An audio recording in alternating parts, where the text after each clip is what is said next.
శివ పూజ చేసి శివయ్య అనగానే కదిలినటువంటి దగ్గర 10 టన్నులు ఉండదు ఇది ఉంటుంది దగ్గర. ఈ యొక్క 4 వ్యక్తులు మేము కదిలించలేక ఉన్నాము. ఎప్పుడైతే శివయ్యకి మళ్ళీ పూజ చేసి హారతి ఇవ్వగానే ఈ యొక్క దగ్గర మీకు 10 టన్నుల పైన ఉన్నటువంటి రాయిని అతి సులాసనంగా కదిలించడం జరిగింది. సో మరోమారు కూడా ఆ శివయ్యకి హరహర హరహ మహాదేవ శంభో శంకర.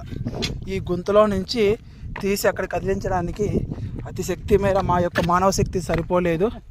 శివశక్తి అనగానే శివయ్య అనగానే ఆ పరమేశ్వరుడే ఒకసారి ఉండేటువంటి వాతావరణం కూడా ఆయన యొక్క శక్తి, ఆయన యొక్క ఆత్మ అనేటువంటిది ఇక్కడికి వచ్చింది అనేసి మేము బలంగా నమ్మేసి ఆ యొక్క శక్తి మేము పొందేసి ఈ యొక్క రాయిని కూడా కదిలించడం జరిగింది. హరహర మహాదేవ శంభో శంకర.